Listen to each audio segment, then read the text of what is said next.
Gregory Minter, and we have the Honorable David Cook, the Mayor of the City of Mansfield. We have Dr. Kimberley Cantu, the Superintendent of Mansfield Schools, the Honorable Devan Allen, Tarrant County Commissioner of Precinct 2, the Honorable Kenneth Sanders, if he made it, he is the Justice of Peace of Precinct 7, and Dr. James Tucker, who is a behavioral interventionist specialist for Arlington Independent School District. I also would like to introduce you to our panelists of our students. We're so proud of our student organization at Mansfield High School. All three of these individuals are seniors at Mansfield High School, and we're so proud of them for their interactions and their activation on things that are happening in the community and their involvement. We have Simone, Christopher, and Faith. They will be asking questions to our 7 community workers. Now, we have a prepared list of questions, and we fully recognize that we will not be able to entertain all of the questions during this 1-hour webinar. So if we go over a little bit, go over a few minutes, please don't be bothered with us, but we want to make sure that we get to ask as many of the questions as we can. Know this is only the beginning of the process. This is our 2nd webinar. We have a 3rd webinar that is planned. So therefore today, we're just continuing the dialogue from the 1st webinar. So we welcome you back in about 3 months, where we will continue to monitor the progress that's being made. So now each of the panelists will have 2 minutes to answer his or her question. So we will begin our conversation with our first question from our first student, which is Ms. Simone. Simone? Hello, my first question is for Commissioner Devan Allen, and the question is as follows. What can our city/county do to attract more Black-owned businesses to our area? Great. Well, thank you all for the invitation to join you for this conversation. I remember the first one that was hosted on Juneteenth. Yes. And so I appreciate the opportunity to join you all again. And was it Simone? Did I pronounce that correctly? Great. Thank you for that question.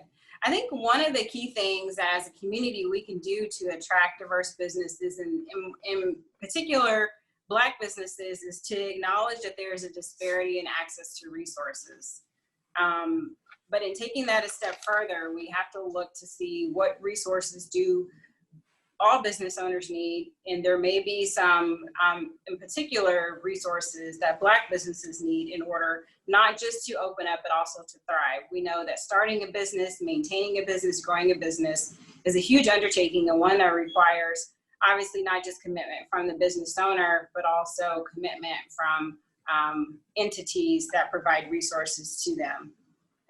One of the things that I seek to do is to listen to the challenges that business owners are willing to share with me, and to see what are those challenges are at the county level, and then work to either enact or to change policies to better serve the business owners based off of the challenges that they've shared. I think one of the really important things that we can do as a community is that we know that if we know that there is a business that is providing a great service to the community, but it perhaps is hurting for business, is that we do what we can to promote the business and look for opportunities to support them.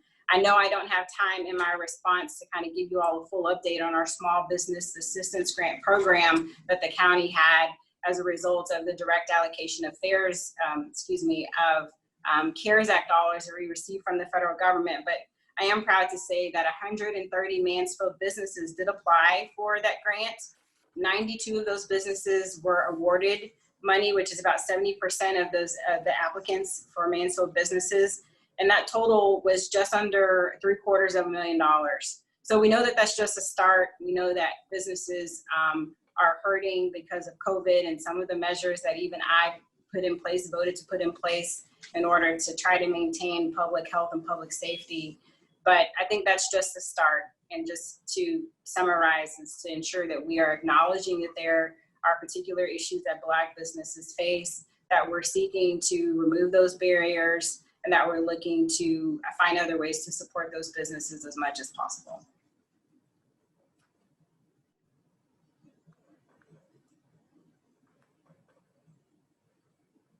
All right. Simone?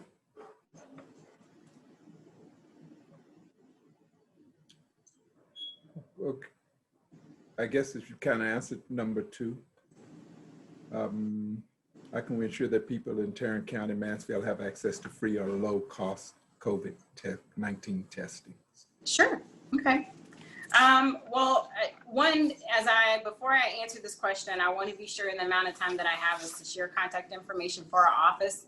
I know we won't be able to cover everything tonight, but want to be sure that you know how to reach our office to let us know about concerns that you have and particular questions that you may have that we can assist you with in finding answers. Our office number is 817-248-6099. Again, 817-248-6099. We can be emailed at Commissioner Precinct, the number 2 at tarrantcounty.com. And of course, we actively post on Facebook and other social media outlets. So our county has done a tremendous amount in working with the state to increase access to testing.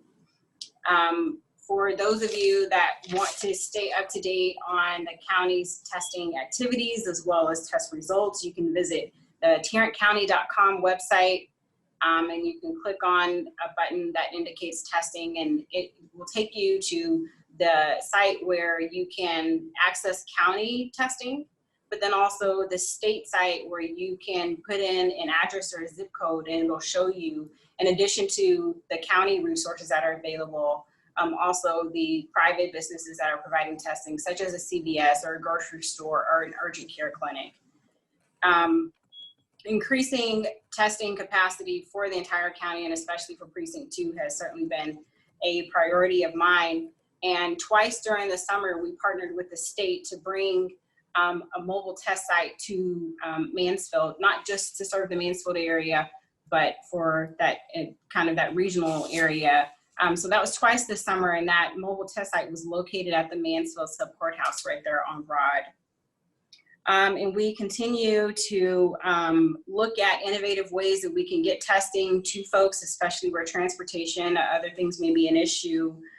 Just today, our Public Health Director, Dr. Vinny Tanesha, announced an at-home testing pilot program that we will be implementing, where someone can go online and request a kit, and the kit can be sent to them and they administer the testing. Or another way that we are looking to increase access is a self-reporting tool. So if you were to find out from someone that perhaps they were COVID positive and you wanted to report that, then you could do it that way.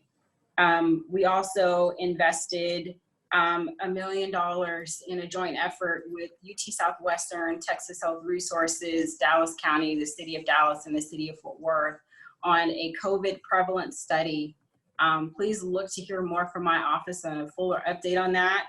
But that partnership is very important as we look to see where COVID where and how COVID has impacted our community. Obviously, we know that it's significantly affected our community, but we want to drill down and get a better understanding and hopefully glean from that study that will help us in guiding our efforts in the future. So again, I could dive so much deeper into all of that, but please do know and trust that increasing access to testing is a priority for me, and our office will continue to provide COVID update resources so that you know what your county government is doing to make sure that the resources that are provided to you actually reach you. Thank you. All right, thank you, Commissioner Allen. We sure appreciate your time. Did you have an update or something else that you wanted to give on COVID-19 in our area? Sure. Well, so I know that as we continue to evaluate additional locations to do testing with the county, those determinations we based on data, so need and where the science leads us to. So please stay updated with our office on additional updates regarding COVID. We do have Commissioner's Court every Tuesday morning at 10 a.m. Those proceedings can be viewed online. But of course, in between meetings, or if something pops up that's COVID related, and you see that there's a need that's not being met, please do contact my office, and we will certainly listen to that concern, seek to meet the need. If it's not directly through my office and the county, then we would connect you with the appropriate office or organization. And so I think that that's all that I have for right now. Thank you so much, Reverend Hornsby. Thank you, Commissioner. Appreciate you for being on here. We do understand that you have other business that you would take to, but thank you for taking time out to be with us tonight. Thank you. Bless you. Bye-bye. All right, Christopher will come with our next set of questions. And my questions are for Dr. Kimberley Cantu. And my first question is, what information or data are you and the district using to guide your plans to open or keep open our schools? Hi, good evening, everybody. Again, thank you as well for inviting me back. We're excited about these conversations that we get to have, and I'm still continually excited about the involvement of our students. So it's good to see all of y'all again as well. That's a really good question, and thank you for that. We are actually related specifically to data that helps us determine whether we continue to stay open, whether we close. On our website, you can find a link on our COVID-19 cases website to a document called Campus Facility and Response Rubric. And on that Campus Facility and Response Rubric, it's literally broken down by low, moderate, and high risk. And it enables us, and that is based on multiple data points that are a part of the rubric. So we're looking at all of that to determine by percentage of cases that we have, and all the other details that come with it, the related criteria, whether or not we're at low, moderate, or high risk. And then based on where we fall, what are the measures that we need to take related to that? If cases seem to be isolated, the rubric also guides us to be able to look specifically at maybe a more localized approach. Is this a problem on a specific hallway? Is it a problem in a specific grade level? So that we can identify those based on the percentages and based on the criteria from the rubric. And we're just to continue to modify and update that rubric as needed. We stay in communication with our health authorities. We have our COVID-19 task force just there for us to be able to make the best decisions that are safest for our students, staff, and families. Okay, my next question is, when can we expect teachers to receive training on cultural responsiveness? Yes, so really good question. And for our diversity, equity, and inclusion in Mansfield ISD, October for us coming up is a huge month. We're really excited about all the things. Our diversity, equity, and inclusion committee came together. They've had their first meeting. But in October, as I think we've mentioned before, we have partnered with Texas Association of School Administrators, as well as Curriculum Management Solutions. And that's our third party that's going to be able to come in and lead us through our equity audit, looking at all different levels of our organization. And that audit is beginning in October. To thoroughly do an audit, we know that that's going to take some time. It's not a one-week thing. So they're going to be sending surveys. We're going to be expecting, really looking hard at our district, at our practices, at our curriculum, our discipline data, our policies, our procedures, all those sorts of things. So it's a very comprehensive audit that they're going to be doing. The audit findings will come to our Diversity, Equity, and Inclusion Advisory Council for their review, and then they're going to make recommendations for our board. We're hoping that that is going to come very early spring. And I'm giving all this background to say, when we look at culturally responsiveness training, number one, we want it to be the best possible training that's available. We want to have time to vet it out, but we also know that there are budget implications that come with that. So with the conclusion of the audit in early spring, and we're hoping somewhere around in January, and those recommendations, we'll be able, that kind of fits in nicely with when our budget season is, when we start looking at our budget and planning for that for next year, because our budget for this year is set. And is being taxed very much, as you guys know, when you hear about COVID-19. But we'll be able to look at that, and we hope that our training will be, after we vet it out and look at our budget, we'll be able to begin that training and have it all completed and ready to go, and people trained by the beginning of school. My next question is, why are teachers and students not receiving regular COVID-19 testing from the district to help them make informed choices about whether or not to attend in-person school? A little bit about our current process. So right now, we do know that testing is being done locally by a lot of medical professionals. There are lots of places that we can go in Tarrant County, and I know Ms. Allen, Commissioner Allen talked about that there's a lot of testing sites that are available. Those are easily accessed from our website as well. Currently, what we are doing and what we're managing through is having that list available on the website for our teachers and our staff and our families. But right now, we have implemented self-screening. A lot of local districts are implementing the self-screening process. Teachers and staff members actually signed off on the self-screening, that this is what we are agreeing that we will do every day before we come into work. And it's a very similar list that we are asking parents to do for that self-screening. And so that's our current process. You know, screening for all the symptoms, cough, shortness of breath, muscle pain, headache, all those things, loss of taste, sense of all of that come with COVID, in addition to a temperature check and reporting any potential exposure that they might have had.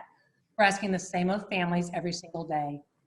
Also, we have in place, whenever employees go from any building to another, they have to badge in, then they have to sign in and write down their temperature as well. So we have the ability to do that contact tracing. That's where we are right now as a district, but we are always reviewing and looking for better ways that we can make sure that we're taking care of our health. But those are our current processes. And we are also, like I said, posting those available ways for parents and staff to test if they need to test. Okay, my last question is, at MHS, many families do not believe that the pandemic is real or think it is overblown. The result is that they do not wear their masks or do not wear them properly. What can be done to make the other students feel safe? That's a really good question. I can tell you that as a district level, for me, I'm staying in contact with district administrators, campus administrators to make sure that protocols are being followed. But at the same time, there's a human element to all of this. There just is. And so you have to make sure that you have things in place to be prepared for that. Just this last week, we actually implemented I guess to stay vigilant, quality control, I guess is the best term to use, quality controls, where we are sending out people to every campus to look at what's happening. Audit would be another term. What's in the classrooms? What's the PPE that's available? Is it present? Is it being utilized with fidelity? And so in order to keep ourselves honest and to continue to make sure that, I would like to believe everybody has good intentions, but what you have to monitor, you have to believe that people are going to do it, but then you have to verify as well. And so we're doing that. That is it began this week, and we're sending that out across the district. And it's just something we're going to need to continue to do to make sure that people know these are the expectations. You need to follow it, not only for your own personal health and safety, but for those of everyone around you. Well, thank you, Christopher, for asking the questions for Dr. Cantu. As a follow-on to that, if a student is in the classroom and there are individuals in the classroom that will not put on their mask, what recourse does that student have, or what could that student do if they're feeling unsafe in that room? Well, I think there's a couple of levels. Number one, if it's happening when the teacher is not present, that first conversation is obviously with the teacher in the classroom. But if the students feel like this isn't working for me, this is bigger than that, then they need to seek their campus administration and have that conversation. Okay. Yes, please, I encourage you, please be your campus administration and have that conversation, because the expectation is that masks will be worn all the time when you are indoors at a campus by everyone. Okay, good. Thank you. Thank you, Dr. Cantu, for participating. I also understand that you're very busy and that you have to check out to be at another place. So we appreciate you so very much, and we are praying for the school district and administrators and our students for a safe year. Thank you so much for participating. Thank you, guys. Thank you for your question. All right. All right, Faith. Hello, I'm Faith. My question is for Chief Aaron. How have the protests that have taken place since the summer affected the way that Mansfield policizes its citizens? So it's polices our citizens. Well, you know, what's really changed for us is giving us an opportunity to go back and review policy and procedures. Also look at our training that we're giving our guys, our ladies and gentlemen on the force to see what else is that we need to improve. You know, and we got that from just having conversations, and the conversations took place at the different protest sites and also took place in my office. There was several individuals called and scheduled meetings with me, and I was able to sit down with them and hear firsthand what their concerns were, and we had some great conversations. At least 2 or 3 of those we keep up with continual conversations that I can call a friend. You know, I can assure you that each one of those has challenged what our policies look like and training that we give our officers. Sounds good, sounds good. My second question is, we understand the concept of the thin blue line and we appreciate its roots. However, this symbol became obnoxious after the Black Lives Matter movement started in 2013 to 2014. Are you aware that the enthusiastic adoption of this symbol wrapped around police cars, displayed pretty much everywhere, is very offensive to African Americans? If so, would the department consider changing it so that African Americans do not feel like it's a direct and opposite response to the pain of the Black Lives Matter movement? You know, whenever I was looking at that question and gathering my thoughts about it, the first thing that comes to mind is that's who we are. You know, that's exactly who we are. We are the police, and the blue line represents the police, and we've talked about that, and it sounds like that you understand what that is. But I don't think that everybody actually gets the consideration whenever you look at that and what it means to our men and women. What it means to our men and women whenever they drive around a neighborhood and they see a blue line flag, they know that there's citizens within our city that support them. And you know, there's nothing evil about that. There's nothing meaning to be disrespectful with that. You know, and as I'm thinking about that answer, I had to think about an incident that I'm going to share with you that occurred at me in a city council meeting one night. And that was, I was given this cup, and I hope that you can see it because it has a pig on it. It happens to have my name on the other side. And you know, this could be very offensive to give to a police officer, right? Because a lot of people call police officers pigs. But what it really was a lady that wanted to express her appreciation for me helping her with a pig ordinance in our city. And you know, because I know what the meaning of this is, it does not offend me. And whenever other people understand what the meaning is, it doesn't offend them. And I think the same way could be told about the blue line flag. I think it's as simple as that. You know, in addition to that is we are always going to be offended by something. You know, I'm a Christian. There are some cities that a police chief can't say that publicly. Police chief can't pray publicly. And I'm blessed to work in a city that I can do that. And I pray to Jesus Christ, and I pray for my men and women on the street. And I do that on a daily basis. And I assure you that there is people that are offended by that. And but I'm going to continue to pray for my troops. And that's who I am. That's what the blue line flag means. It backs our police up, and I can't change that. So I hate very deeply that it offends anybody, but I assure you that I've asked several of my African American officers, and they have not been offended by that. That being said, I'm sure there's other African Americans that are offended by that, and I hate that. But you know, if that flag starts a conversation, then it's working. And that's what we got to have. We got to have more conversations. We got to be able to have conversations that leads to building bridges and not walls. So I hate that anybody's offended by that, but I hope that that creates more conversations within our communities. We've had great community support and great conversations, and I hope that continues to happen. Yeah, I have a question. You know how you said the line is thin, a thin line of justice? Why is the line for justice so thin?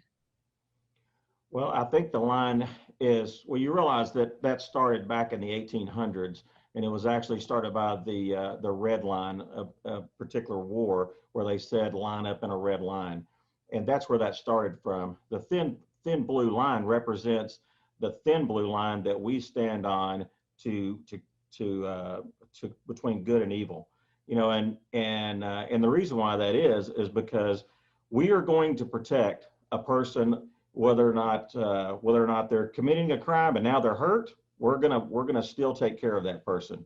If they're committing a crime and we stop it, we're gonna obviously stop that. Each one of those go hand in hand. Thank you. All right. Thank you, Chief, for your answers. And we along with you, pray for our police force and our men and women that are out on the streets. And I know you do, Reverend, those. and I appreciate your support. Yes, sir. All right. Next, Simone was having some troubles. Simone, are you on now? Are you back connected? Yes, it keeps going in and out, so it feels weird. I'm sorry. My Okay. connection's pretty bad. You can go ahead and ask your question. That was pretty good right there. All Chief right. Minter. My question is for Chief Gregory Minter of the MISD Police force. Police Department, Yes. and the question is as follows. Does the MISD Police Department receive training in the area of cultural responsiveness,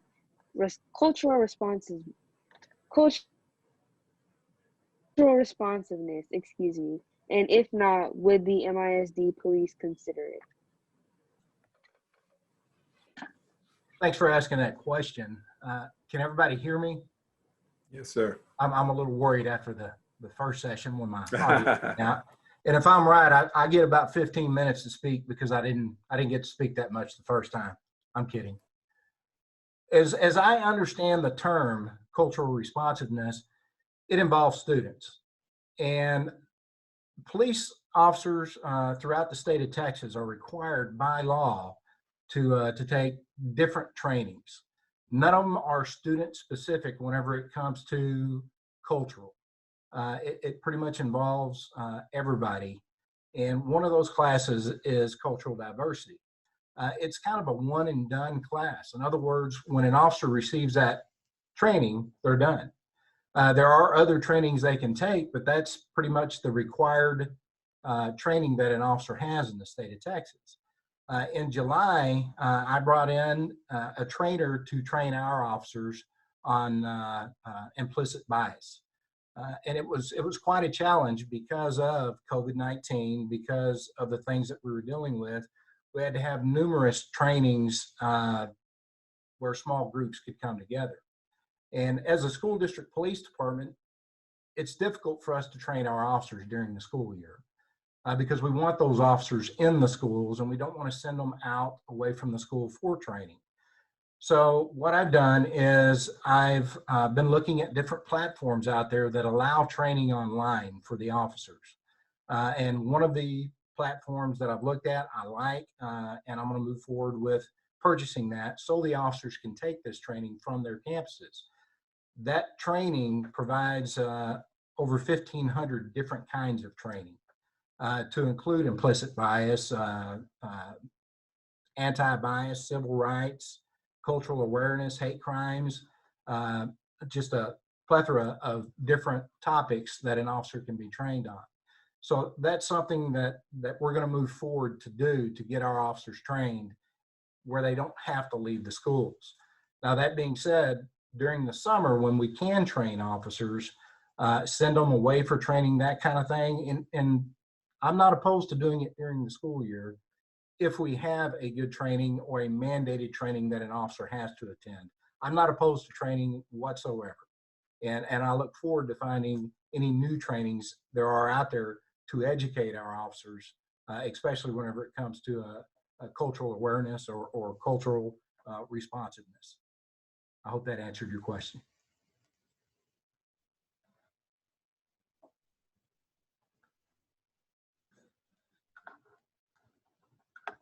Yes, that answered my question. Thank you.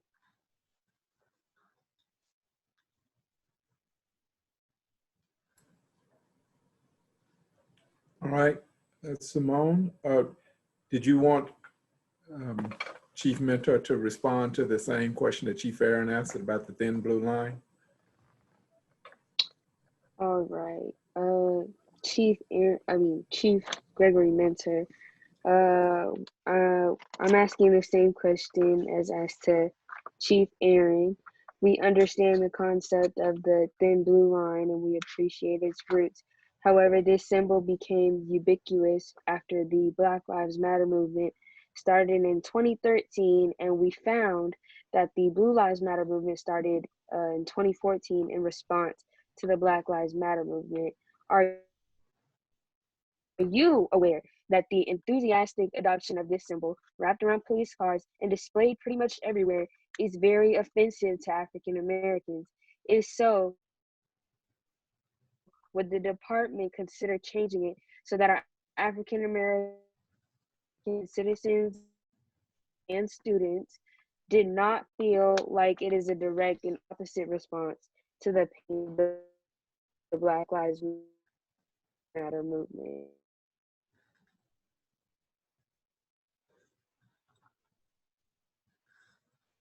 I'm going to go ahead and answer that. She kind of cut in and out, but I think she's asked the question. I'm going to build upon what Chief Aaron said. And I think in talking with my officers and my African-American officers, I don't have any experience in this. I am not African-American. I am not a minority. I have never dealt with those issues. So I've reached out to my African-American officers to ask them this specific question. And their response ranged, but what was pretty much said was, we need to educate our community on what it means to the police department and to police officers, and how it's being used incorrectly by different groups. And there's nothing that we can do about that. We can't change what somebody does with that symbol and uses it to their benefit to heighten their cause. It has nothing to do with what its original intent is, as Chief Aaron said. I can't change what I didn't create, and I did not create that symbol. And I'm going to be transparent here. It's not something I really ever keyed in on, the symbol itself, because it's not offensive to me, but I can understand how it is to others, the way it's been used. But case in point, our Facebook page, we send out a officer spotlight page about once a week on our different officers. And part of that background is there was the thin blue line. And so I've taken that off that background because I understand how it can be offensive, in hopes that we can educate our community that that's not how we look at it. That's not how our police department looks at it. We are not on board with what some of these other organizations are doing with that symbol. So I understand, and I look forward to being able to educate and get the officers out there to educate in a forum like this, and hopefully one day in person, so we can understand each other a little better on a face-to-face level. I know that didn't fully answer your question, but I hope it helped.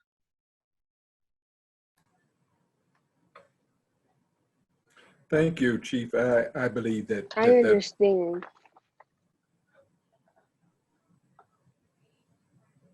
Were you saying something else, Go ahead. Simone? I just had a follow-up question really quick. Go ahead. Is that okay? Yes, go ahead.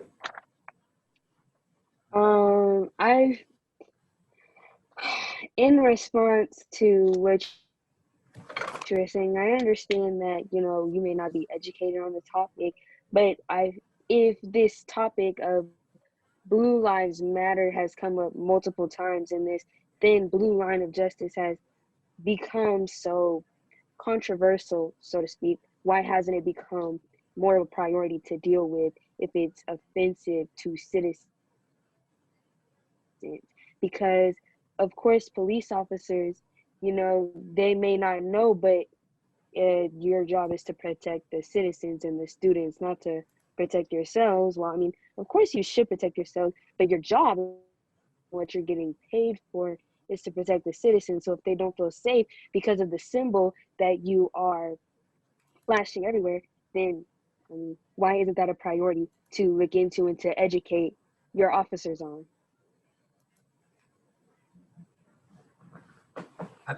I think it is a priority. I didn't say it wasn't a priority. I think there's a misuse between thin blue line and Blue Lives Matter. Thin blue line is what we're focusing on.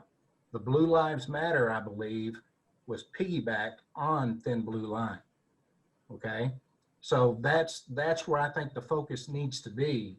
Is and yes, I'm not saying Blue Lives Matter is what we're advertising. What I'm saying is the thin blue line is what we believe in law enforcement, from protecting good from bad. So I understand how some would feel that Blue Lives Matter takes away from Black Lives Matter. I fully understand that.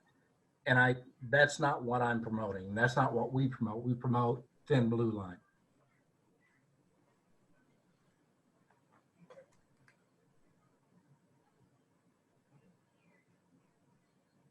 All right, thank you.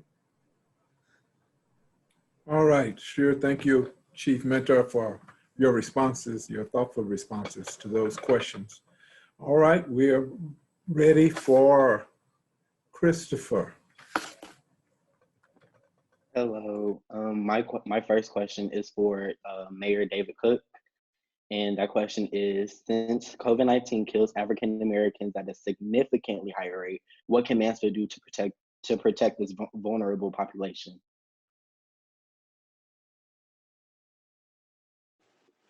Thank you, Christopher, for the question. And I hate to say ditto to what the commissioner said earlier, but I will piggyback on a lot of what she said. I think that the county has done an excellent job. Tarrant County is the primary public health authority for the city of Mansfield and most cities within Tarrant County, if not all cities within the county.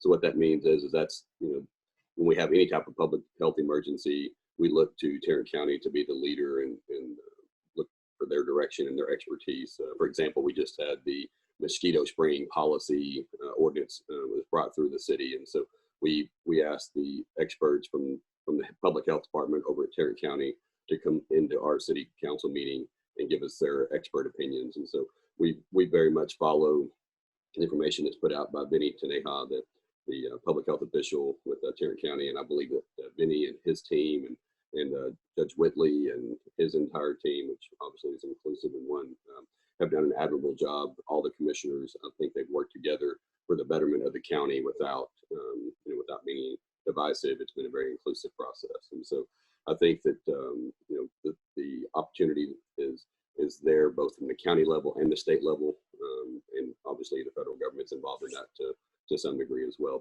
But I think that what the message that's been communicated directly from the state level to the counties and the counties to the cities is that the state and the county stands ready and able to respond to any type of increase in positive tests in a particular zip code, not just within just a city, but in a particular zip code, kind of like what Dr. Cantu was talking about earlier within the schools. They're able to really target those areas. And so if we see an outbreak or increase in the number of tests in a specific zip code, then we obviously look to the county to help that.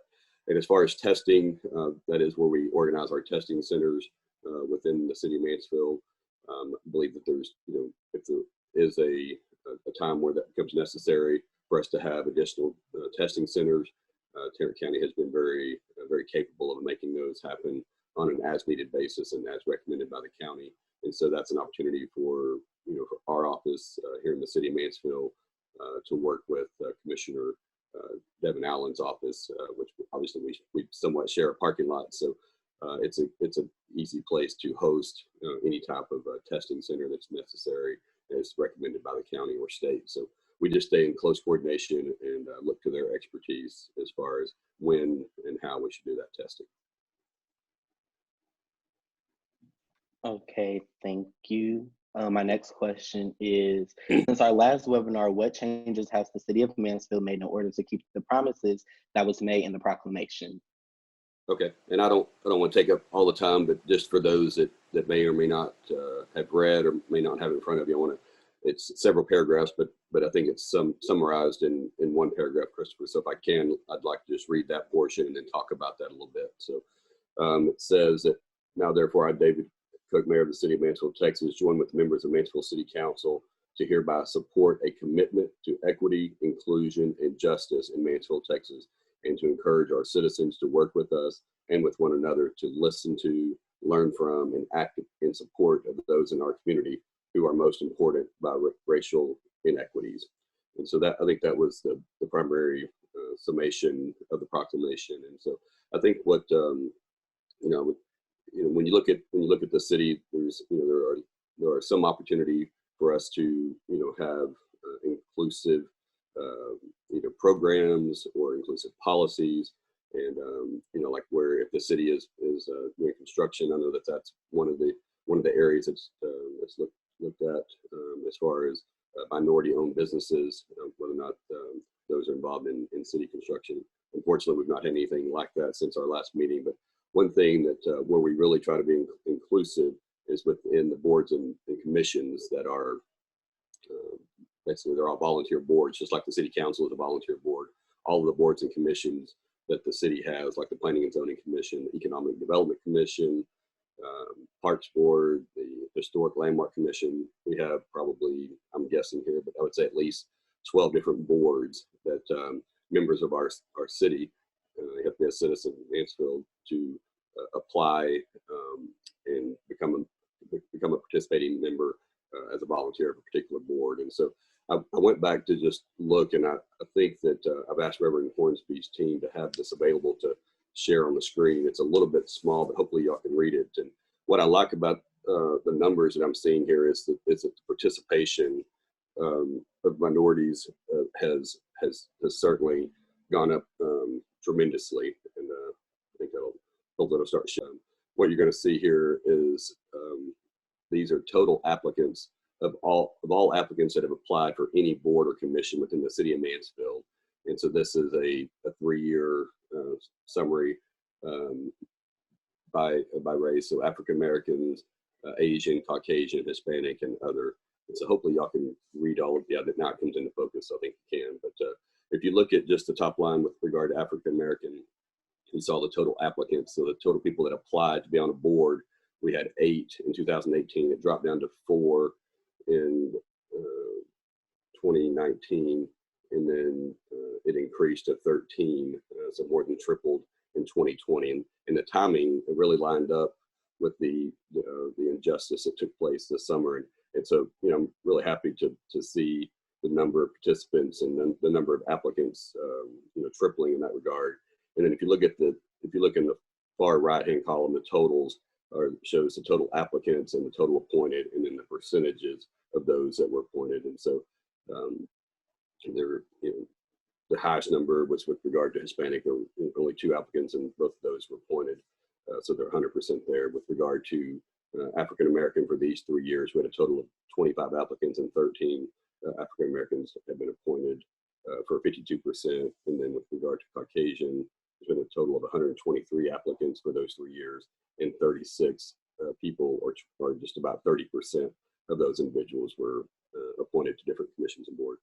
So, Reverend, you can move that down if you'd like, or leave it whatever y'all want to do with that. But anyway, so this is an example of where the actual, the city council has an opportunity, to engage with citizens that are wanting to volunteer with the city. And so, as far as and I don't, Reverend and Christopher, you can, obviously this is your question, so, I don't want to, overstep, but, it seems like the purpose of this, this dialogue has been to have a conversation. And so I wanted to see if I could ask a question and just get feedback, either from Christopher and or Reverend Hornsby, or Dr. Tucker may be a good one to ask this question to.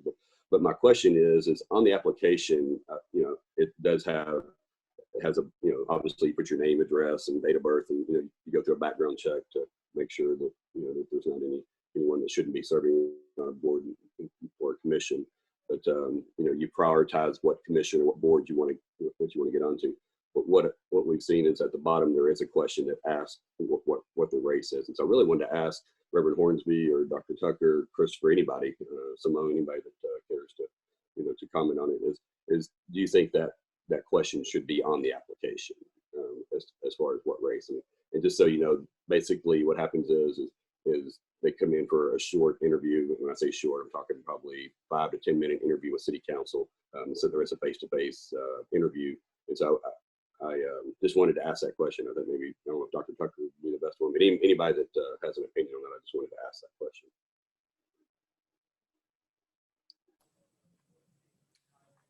Dr. Tucker, do you have a response? Not, I will. That's a really, really good question. The time in which it was probably placed and put on the application back whenever they put that race on was probably needed. I would say right now, I would say no, it's not needed. I would think that there should be a study, maybe a 3 or 4 year study to say, okay, let's look at this and see if we're really pulling out the persons that we're trying to seek out to be appointed. That's one thing. The next thing is, I think that another point that can be addressed or looked at is what is the city trying to do or doing to search or seek out the proper applicants? What does that look like? What social media are you using? What are you going into your local churches? Are you going into your local schools? Are you doing any and everything, local businesses that's minority owned, and emphasizing what's coming up, what we need, and what we're looking for. So again, so the platform is broader. So most people like myself, if I'm just being transparent, have no clue when that's up, not looking at the local paper or looking on the internet, and I don't know. So it could easily bypass me because that's not a form that I'm used to. So I think the question definitely could be taken off, but it has to look, we have to look at the platform itself to see, again, what exposure are we putting out there to allow other applicants to know that it's there and therefore pull those applicants in. So that's just my thought on it. Thank you. I appreciate that, Dr. Tucker. And that's actually what you just said at the very beginning of your comments was spot on. That question has been there. I've been mayor since 2008, and to the best of my memory, I know I haven't seen the form changed at all during that during that time period. But we did ask our city attorney, and it was recommended that it be removed. And so at this time, if you were to look, that question has been removed. But after it was removed, then I from an accountability perspective, and what I mean, so it's like when I asked for staff to take a look at the last 3 years, obviously they looked at the application, were able to determine. So that's kind of really where I was wanting to see is from a equality standpoint, is it at least in this instance, it was probably good that question was there because it was from a transparency perspective. But that's why I wanted to ask the question, and I apologize for taking so long, Reverend Hornsby. I know I've taken way more than 2 minutes, but so I appreciate it. Dr. Christopher has one more question. Thank you. Okay, my last question is, does Mansfield have a plan for increased COVID-19 testing sites? Yeah, Christopher, and again, I don't want to just repeat what I said earlier, but it really is. It's not we do not have a separate plan from the county. We're going to look at Vinnie Taneja's recommendations and we're going to follow them. And so if the county feels like that if the 76063 zip code needs additional testing, then we're going to do additional testing. It's as simple as that.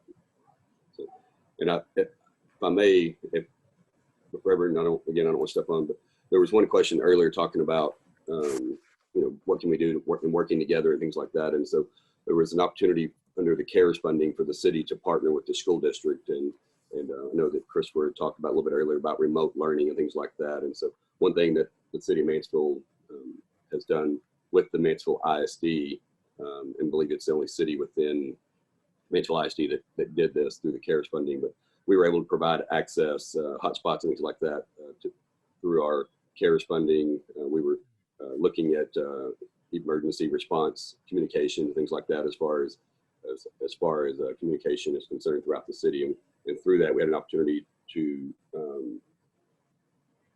contribute the sum of $500,000 to the school district that would be used on access through hotspots and MacBook, Chrome computers and things like that. And so just from a remote learning standpoint, the city definitely has been trying to work with the school district and supporting those efforts where, some students are still at home with their remote learning. And so that was an opportunity for the city and the school district to work together, and where the students are the ones that are winning there. All right. Thank you, sir. We're ready for our last two questions. Faith will be asking questions to Dr. Tucker. Hello, Dr. Tucker. How can African Americans better protect themselves against COVID-19? Thank you for your question. The first thing that we have to do as African Americans is keep ourselves up to date what the CDC is saying. We don't have to try to outdo the news. We don't have to try to outfigure things. We have people who have been around with infectious diseases for a long time. We just have to listen to those particular persons, listen to our public authorities, the public health authority who is telling us what to do, and adhere to the rules, adhere to what they're asking. Again, not try to make up anything new, just adhere to the rules. I think we have to keep it simple. No, that doesn't mean wear the mask around our lips. If I'm just being honest, that doesn't mean put the mask around our forehead. It says around your nose and your mouth in a casual conversation, just to do the things, washing your hands. We just have to be honest about what they're saying and do it. That's just the truth. Thank you. My next question for you is, given the history of medical treatment of African Americans, can and should we trust a COVID-19 vaccine when one is released? Now you really asking a deep question here, and I thank you. To be honest, this is where we have to literally do our own research, look at the company in which this vaccine is coming from, do the research behind that company, see how fast, see how long this particular company worked on a vaccine. And I'm just, as I said earlier, if I'm being honest, I'm probably gonna wait, because we do have a history of people using us as medical dummies, medicals we don't know, because again, the information wasn't as transparent as it is today. So I would say, in a nutshell, we need to really do our research, not just on the vaccine, on the company, on where it's coming from, who else they have tried it on, were they people of color, were they, height, weight. We need to look at all of this stuff. Were they persons that they gave the vaccines to that did not have any diabetes, any concerns, any issues, any health? Because that is totally different from a person who does have medical issues and concerns, if I'm being transparent. So it's a great question, but we have to do our own research and our own questions to those doctors. Because remember, the doctor bases his prescription on what you say. If you really want to know how good a doctor is, tell him to figure it out. That's just me talking about the medical world. So we have to do our own research. You're going to hear me say that because that's just true. And we have to understand that though it may say it's a go, it does not mean at the time it may be a full go. Thank you. Great question. All right. Well, we are just about at the end. There is one question that came in for Pastor Evans. Pastor Evans is not here, but he did respond. So I'm going to read the question and then we will play his response. We hear that the church is supposed to lead by example. But as Dr. Martin Luther King Jr. once said, it is appalling that the most segregated hour in Christian America is 11 o'clock Sunday morning. How can the church push for racial equality when they themselves are divisive in race themselves? Pastor Evans, what steps is your church taking to be the true example of equality in America? Thank you for asking that question. Let me first begin with my apologies. I was not able to be present live because I am at this very moment, I'm participating in a candidate forum across town. But I do appreciate and respect the question that you asked me. So, what is the Bethlehem Baptist Church doing in order to heal or to fill the divide, the racial divide? Well, let me tell you a little bit about what we do.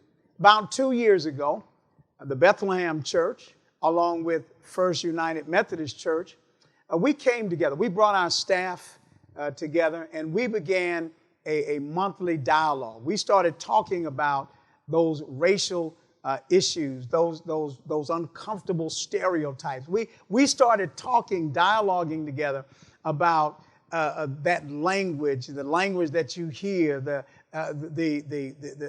biases that we are confronted with. We actually began doing that about 2 years ago. We met, and one of the things that we discovered was that we have more in common than we do differences. It's all about building relationships. The Bethlehem Baptist Church also proactively, we work with a Common Ground, which is a group of churches from different denominations. We work with them on attending to some of the social ills in our community. Bethlehem also serves together and works with and has its door open to work with law enforcement. And we've done that for years, and first responders, whether it's serving as mediators at times when there are disputes in the community, or counselors, or even chaplains to the officers themselves. That's what we are attempting to do.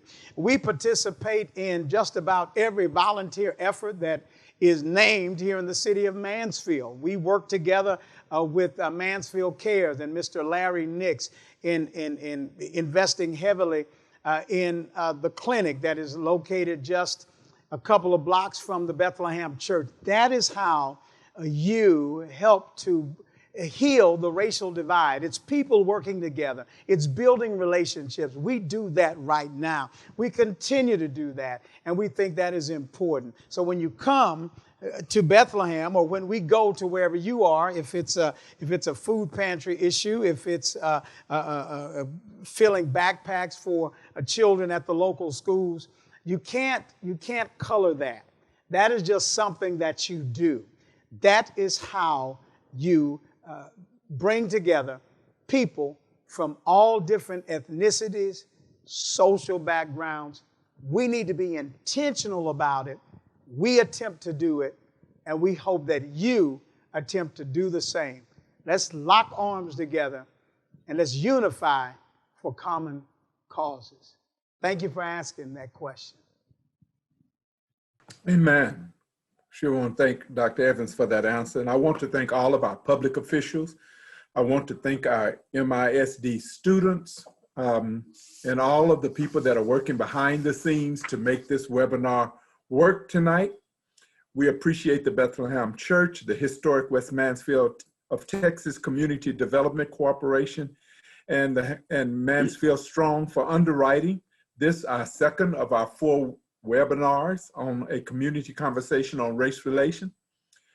And please remember that all of our questions will be given, and that we've talked with them to the panelists, and you will be able to review this recording. It's being recorded, so you'll be able to see this at a different time if you choose to watch them again. Want to remind you that the last day to register to vote is register so that you can vote is October the 5th. So if you have not registered, so that you may participate in the right that we have to voice our choice on election day, October the 5th is the last day that you can register to participate in the November the 3rd election. Early voting begins October the 13th. Early voting begins October the 13th. There are 9 different polling places, voting places in the city of Mansfield this time, so that you're trying to avoid social distancing and keeping long lines down. We appreciate them, but there are 9 different locations. They'll be on the website. They'll be on the church's website. They'll be on the Mansfield Strong website, and there'll be a lot of other places. The city of Mansfield, it'll be on their website. So from October the 13th through October the 30th is early voting, and then election day is November the 3rd. And so make sure that you exercise your right to vote. Exercise your right to vote on that day. You vote for whoever you want to vote for, but make sure that you go vote. Make sure that your voice is heard throughout this process, so that when things are not going or are going the way that you can talk to your officials that you put in office to make sure that they are representing your interests in a very good way. Thank you again, all of those who have been online with us today. Thank you so very much for taking time out of your schedule today and listening. Again, thank you, all of our panelists. Thank you, Mayor Cook, Dr. Tucker, Dr. Cantu, Chief Aaron, Chief Minter. Thank you so much, Commissioner Allen, for taking time out, all of those individuals. Certainly Simone, Faith, and Christopher, you're awesome, awesome, awesome young people. We appreciate you so much. And we're just saying, we're signing off. Hope you all have a good evening.